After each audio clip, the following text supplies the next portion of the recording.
আসসালামু আলাইকুম। আমি আজকে আপনাদের সামনে কিছু গুরুত্বপূর্ণ কথা এবং কিছু অনুমেয় কষ্ট এগুলো বলার জন্য এসেছি। আমি একজন পুলিশ সদস্য। আমি সমগ্র জাতির কাছে একটা অনুরোধ নিয়ে আসছি এবং আমার যারা পুলিশ ভাই বন্ধু ব্যাটসম্যান যারা আছেন, আমি সকলের উদ্দেশ্যে কিছু কথা বলার জন্য আসছি। সমগ্র দেশের মানুষের সামনে কিছু কথা বলার জন্য আসছি। যারা আজকে এই নতুন স্বাধীনতা যারা অর্জন করেছে, যে সমস্ত ছাত্ররা মারা গেছে, সাধারণ মানুষ মারা গেছে, সর্বস্তরের জনগণ যারা মারা গেছে, আমি তাদের প্রতি সমবেদনা এবং দুঃখ প্রকাশ করছি। এবং আমার যারা পুলিশে যারা মারা গেছেন যে সমস্ত ভাইয়েরা, তাদের প্রতি আমার সমবেদনা, তাদের পরিবারের জন্য আমার সমবেদনা। তো আমরা নিম্নপদস্থ কর্মকর্তারা যারা ডিপার্টমেন্টে চাকরি করি, আমাদের আদেশ মানতে হয়, নির্দেশ শুনতে হয়। আজ দেখেন যে সাধারণ শিক্ষার্থীরা মারা গেছে, পুলিশ যারা মারা গেছে তারা সব নিম্নপদস্থ কর্মকর্তারা, যারা আদেশ দিচ্ছেন নির্দেশ দিচ্ছেন, তারা কিন্তু কেউ মারা যায় নাই, বা অন্য কোনো বাহিনীর কোনো সদস্য মারা যায় নাই। তো এখানে একটা প্রশ্ন থেকে যাবে, পুলিশ কেন পুলিশ কেন হয়? Police is so called. Police আজকে দেশের জাতীয় ভিলেন। এই পুলিশ সর্বপ্রথম ৭১-এর মুক্তিযুদ্ধের সময় রাজাকার বাহিনীর বিরুদ্ধে প্রথম কাউন্টার অ্যাটাক রাজারবাগ থেকে দিছিল। আর সে গৌরবময় ইতিহাস উজ্জ্বল পুলিশের আর জাতীয় ভিলেনে পরিণত করছে কিছু স্বার্থান্বেষী মহল। আমাদের পুলিশের কিছু স্বার্থবাদী পুলিশ কর্মকর্তারা যারা বড় বড় চেয়ারে বসে, বড় বড় জায়গায় বসে আমাদেরকে ব্যবহার করে তাদের স্বার্থ উদ্ধার করছে। আজ এতগুলো মানুষ মারা গেছে। আমি একজন পুলিশ, এর বাইরে আমি একজন ছাত্র ছিলাম। পড়ালেখা শেষ করে আমি চাকরিতে ঢুকছি। এটা আমার অপরাধ না। আমার ডিপার্টমেন্টকে কলুষিত করছে, এটা অপরাধ। আমি একজন সন্তানের বাবা। আমার 2 বছর বয়সে একজন সন্তান আছে। তো আমি একজন বাবা হিসেবে আমি মেনে নিতে পারি নাই। আমার ভাইয়েরা মারা গেছে, তা ছোট ছোট ছেলেমেয়েরা বলতেছে আমার বাবা কই, আমার বাবা কই। এগুলো মেনে নেওয়া যায় না, এগুলো কোনো মতেই মেনে নেওয়া যায় না। যারা সাধারণ মানুষ মারা গেছে তাদের পরিবারের কি অবস্থা? আজ আমার পুলিশে যেখানে পাচ্ছেন সেখানে নির্মমভাবে মৃত্যুবরণ করতেছে, পিটিয়ে পিটিয়ে মারতেছে। এর কারণ কি? আজ আমাদের কিছু স্বার্থের না স্বীকৃত বড় মহলের অফিসারদের কারণে। তারা বিভিন্ন লোকের তোষামোদি করে বিভিন্ন পর্যায়ে আমাদের ঘাড়ে বন্দুক রেখে তারা মনে করেন দিনের পর দিন আমাদের নির্যাতন করে মানুষের বিরুদ্ধে লেলাই দিছে। হাজার হাজার কোটি টাকার মালিক হয়ে তারা এখন গা টাকা দিছে। এই মৃত্যুর ভাই, এই পুলিশ মৃত্যুর ভার কে নেবে? পুলিশের মৃত্যুর বিচার হবে না এই বাংলাদেশে, আমি জানি। কিন্তু যারা এই নির্দেশদাতা, যারা এই নির্দেশ দিয়েছেন, তাদের প্রত্যেকের বিচার হবে। এবং চিহ্নিত যেসব পুলিশ অফিসারে পুলিশ ডিপার্টমেন্টে আছে তাদের অবিলম্বে প্রত্যাহার চাই এবং তাদের বিচার চাই, যারা নির্দেশ দিয়ে সাধারণ মানুষকে খুন করাইছে পুলিশকে দিয়ে। আচ্ছা, এতগুলো পুলিশ মারা গেছে, এই সম্পূর্ণ দায়ভার এই ডিপার্টমেন্টের অফিসারদের নিতে হবে। কোন অফিসার দেখছেন রাস্তায় মারা গেছে? মারা যায়নি। তারা নির্দেশ দিয়ে সরে গেছে, পুলিশকে সামনে ঠেলে দিয়ে। এটা হত্যাকাণ্ড। এই হত্যাকাণ্ডের বিচার আমি চাই। সমগ্র পুলিশ ডিপার্টমেন্টের এই হত্যাকাণ্ডের বিচার চাই। অবিলম্বে সব দুর্নীতিবাজ পুলিশ কর্মকর্তাদের অব্যাহতি দিয়ে তাদের শাস্তির আওতায় আনতে হবে। এই পুলিশ হত্যার দায়, এই পুলিশ হত্যার বিচার তাদের দিয়ে করতে হবে। আমি জানি না আমার এই কথা বলাতে আমার কি হবে না হবে, আমি সে পরোয়া করি না। আমি শঙ্কিত সেই পরিবার নিয়ে, যারা মারা গেছে, তাদের ফ্যামিলি, তাদের বউ বাচ্চাগুলো এতিম হয়েছে। যা সাধারণ মানুষ মরেছেন, আমি তাদের থেকে ব্যতীত। নির্মমভাবে অত্যাচার করছে, এগুলো মেনে নেওয়ার মতো না। আমি সবাইকে অনুরোধ করব, আমার ভাই বন্ধু যারা আছেন, আমি কোনো উস্কানিমূলক কথা বলতে এখানে আসি নাই। আমি এখন সত্যি বাস্তব কথা বলতে আসছি। আমার কষ্টের সঙ্গে বলতে হয়, আমি একজন পুলিশ পরিবারের ছেলে। আমার বাবা অন ডিউটির অবস্থায় 2012 সালে মারা গেছেন। আমি পরিচয় দিতে পারছি মানুষের কাছে, আমি একজন পুলিশের সন্তান। আমার ছেলে মেয়ে কিভাবে পরিচয় দেবে তাদের সহপাঠীদের কাছে যে আমার বাবা একজন পুলিশ? কিভাবে পরিচয় দিবে? সিসি করবে? আজ মানুষের কাছে, জাতির কাছে সমগ্র পৃথিবীর কাছে মানুষ আজকে ভিলেন রূপে আপনি পরিচয় হয়ে গেছে। এই মানুষগুলো,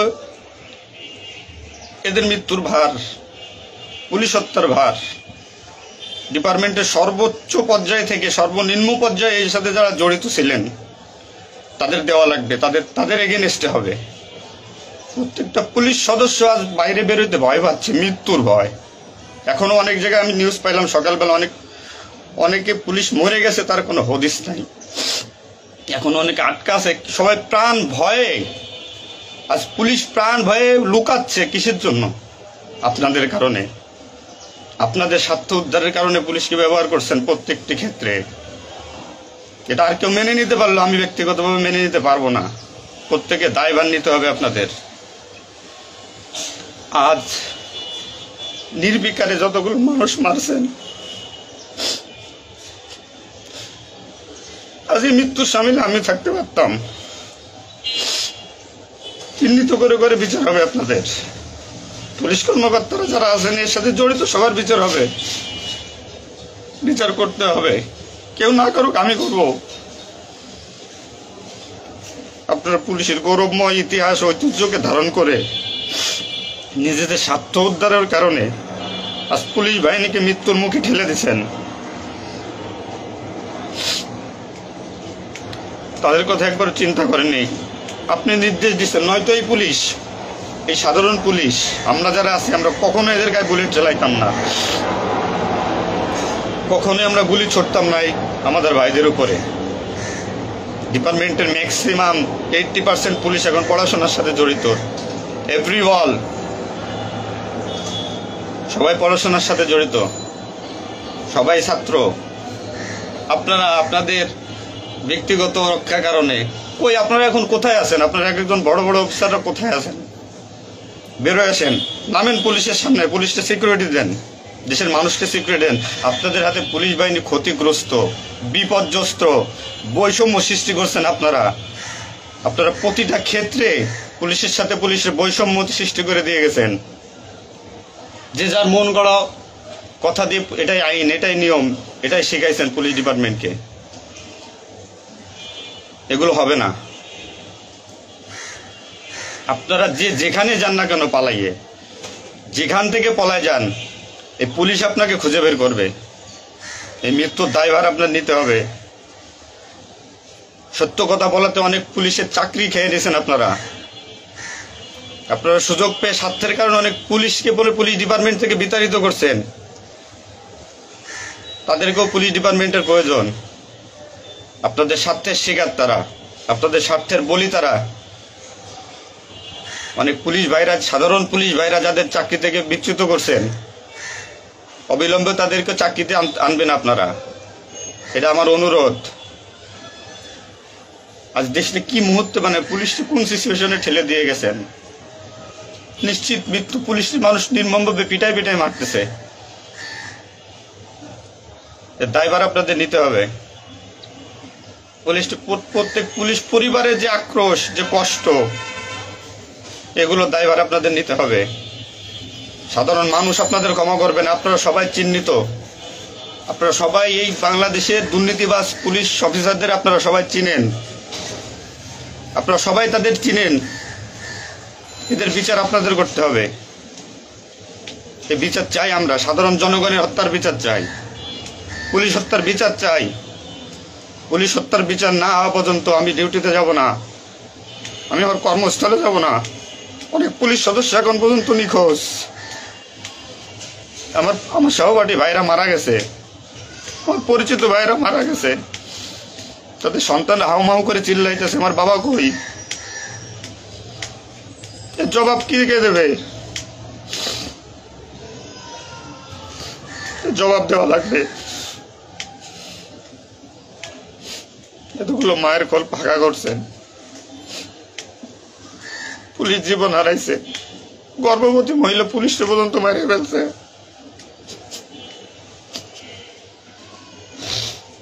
নির্মম ভাবে মারছেন।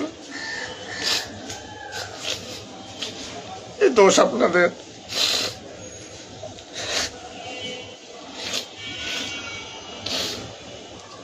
চাকরির ভয় নাই, চাকরি যায় যাক, ভিক্ষা করে খাবো, নির্যাতন আর মানবো না।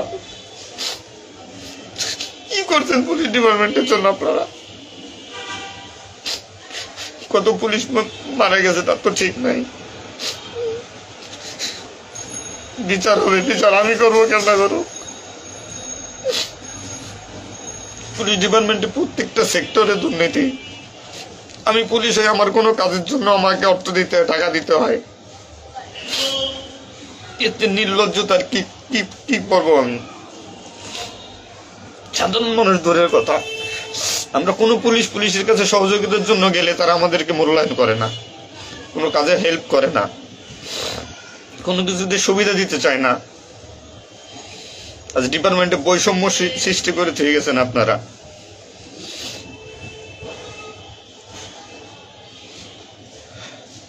এত কিছুর দরকার হয় কেন আপনাদের? আজ আপনারা কেউ মারা যাননি, সবাই নির্দেশ দিয়ে যার যার মতো সুযোগ মতো পালাইছেন, সুযোগ মতো চুপচাপ করে বসে আছেন। পুলিশ ডিপার্টমেন্টের অনেকে আছে যারা এর সাথে জড়িত না, সরাসরি গুলি করতে চায় নাই, বাধ্য করছেন, নির্মম মৃত্যুর দিকে ঠেলে দিয়েছেন এদেরকে। কোনো কিছুই মনে করেন আপনারা তো নতুন দিনের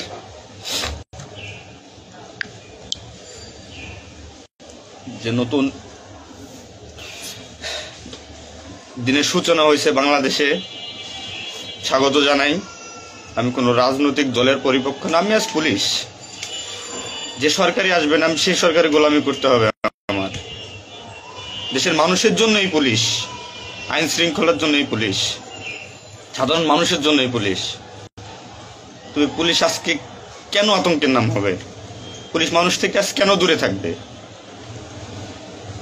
দিন শেষে পুলিশ মানুষ, পুলিশ কারো স্বামী, কারো বাবা, এটা চিন্তা করবেন। ডিপার্টমেন্টের যে সমস্ত অসাধু কর্মকর্তারা আছেন প্রত্যেকটা সেক্টরে শিক্ষা নেন। বিশেষ করে যারা আসছেন ঊর্ধ্বতন কর্মকর্তারা শিক্ষা নেন। আজ আপনাদের স্বার্থের কারণে, আপনাদের কারণে আজ ডিপার্টমেন্টের এই অবস্থা। তছনছ হয়ে গেছে পুলিশ ডিপার্টমেন্ট। কথা বলার মতো কোনো ওয়ে নাই, কথা বলতে পারতেছি না। আমি তো বেঁচে আছি, তারা মারা গেছে, কি নির্মম ভাবে মারা গেছে, মেরে ফেলছেন আপনারা। তো আমি শুধু পুলিশ বাহিনীরা যারা আক্রান্ত করছেন আপনাদের বিচার করব, আপনাদের বিচার হবে। সবকিছু দায়ভার আপনাদের। ঘুমাইতে পারি না এই কয়দিনে, ভয়তে, চিন্তায়। মারা যাওয়া পুলিশের ছেলেমেয়েরাও চিৎকার করে বলছে আমার বাবা কই। তো সহ্য করার মতো না, মানুষ হিসেবে সহ্য করার মতো না। তো পরিশেষে একটা কথা বলবো, আমার যারা ডিপার্টমেন্টে আছেন, চাকরি করতেছেন করেন, সমস্যা নাই, চাকরি ছাড়ারও দরকার নাই। শুধু বিবেকের কাছে একটু প্রশ্ন করেন যে এরা আমাদের কিভাবে আমাদের ব্যবহার করছে ডিপার্টমেন্টে। যে সরকারি আসুক, আপনাদের কাছে অনুরোধ, যে আসুক ভাই, দেশে সরকার নাই আসুক, পুলিশ থাকুক আর না থাকুক তাতে কিচ্ছু আসা যায় না। তো আমার একটা দাবি, একজন পুলিশ হিসেবে, একজন পুলিশের সন্তান হিসেবে, ডিপার্টমেন্টের ঐতিহ্য যারা নষ্ট করছেন, এই পুলিশের সুনাম যারা নষ্ট করছেন, এদের বিচার চাই আমি, 100% বিচার চাই। পুলিশকে যারা মুখোমুখি করে যে সন্ত্রাসী বানাইছেন, নির্বিকারে পুলিশ মারাইছেন, এই নির্দেশদাতাদের বিচার চাই আমি।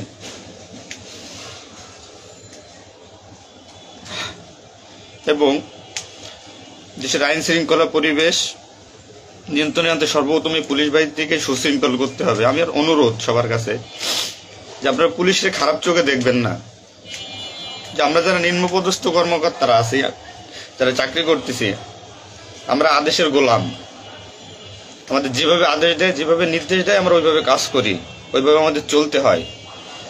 যে ভীতি, না মানলে চাকরি চলে যাবে, যাক, এ চাকরির প্রতি আর এখন কোনো নাই। তবে আমার ডিপার্টমেন্টে যে সমস্ত ভাইরা মারা গেছে, সাধারণ মানুষ যারা মারা গেছে, তাদের আমরা আর ফিরে পাবো না, হয়তো পাবোই না। তো আমার একটা অনুরোধ, আগে পুলিশ বাহিনীটাকে সুশৃঙ্খল করুন, আইন শৃঙ্খলা সুশৃঙ্খল করবেন। এবং আপনারা যারা সাধারণ মনে করতেছেন পুলিশ ঘৃণিত, পুলিশ অপরাধী, হ্যাঁ পুলিশ অপরাধী, পুলিশ অপরাধ করছে তার চাকরি বাঁচানোর জন্য, এবং তার মাসুল পুলিশকে দিতে হয়েছে জীবনের বিনিময়ে। আপনারা দয়া করে কেউ পুলিশকে খারাপ বলবেন না। পুলিশের প্রতি অনেক, পুলিশ আপনাদের শুভাকাঙ্ক্ষী। এবং বাংলাদেশটার যে বর্তমান পরিস্থিতির উপরে আমি একটা কথাই বলবো, সর্বস্তরের মানুষকে, দেশটাকে আবার সুন্দরভাবে গড়তে হবে, এটাই সবচেয়ে বড় কথা। ফার্স্ট অফ অল এটাই হচ্ছে বাস্তবতা। দেশটাকে আমরা সবাই মিলে গড়ব। এবং পুলিশ বাহিনীর, আপনারা যারা পুলিশে আছেন, আপনারা সুশৃঙ্খল হন, মানুষের প্রতি আনুগত্য হন এবং শিক্ষা নেন। এত বড় একটা স্বাধীনতা না হইলে এটা মানুষ কখনো বুঝতো না, বা আমরা পুলিশরা বুঝতাম না যে আমাদের অর্জন কি, আমাদের মানুষের আস্থা কি আমাদের উপরে, বা আমাদের কি করা উচিত। আপনার সবার কাছে অনুরোধ থাকবে, আমার পুলিশ ডিপার্টমেন্টের প্রত্যেকটা সেক্টরের বন্ধু বান্ধব, সিনিয়র জুনিয়র যারা আছেন, আপনারা শিক্ষা নেন, নতুনভাবে পুলিশ ডিপার্টমেন্টটাকে গড়েন, মানসিকতা চেঞ্জ করেন। এবং পুলিশ ডিপার্টমেন্টে যারা আপনাকে ব্যবহার করবে, যারা স্বার্থের জন্য ব্যবহার করবে, তাদের সরাসরি ধরিয়ে দিবেন। পুলিশের প্রত্যেকটা সেক্টরে দুর্নীতি, এই দুর্নীতিবাজদের ধরিয়ে দিন। এদের ধরায় না দিতে পারলে পুলিশ ডিপার্টমেন্ট কোনোদিন শুদ্ধ হবে না। আর দিনের পর দিন এরা মনে করেন আমাদের সাথে বৈষম্যমূলক সৃষ্টি করে এদের নিজেদের স্বার্থ হাসিল করবে। তো সবার কাছে আমার একটা অনুরোধ, আপনারা সবাই ভালো থাকবেন আর আমাদের পুলিশের জন্য দোয়া করবেন, যাতে আমরা একটা সুশৃঙ্খল বাহিনী হিসেবে রিইউনিয়ন, পুনরায় পুলিশ ডিপার্টমেন্টটাকে আবার গড়ব, এই শিক্ষা থেকে শিক্ষা নিয়ে, যে পুলিশ কখনো মানুষের দুশ্মন নয়, পুলিশ মানুষের শত্রু নয়, পুলিশ মানুষের বন্ধু, জনগণের বন্ধু। এটা আমরা প্রমাণ করব। এই মানসিকতা নিয়ে তৈরি হন আগামী দিনের নতুন পুলিশ বাহিনী গড়ার জন্য। সবাই সবার নিজের প্রতি খেয়াল রাখবেন, ফ্যামিলির প্রতি খেয়াল রাখবেন, আমার জন্য দোয়া করবেন। আসসালামু আলাইকুম।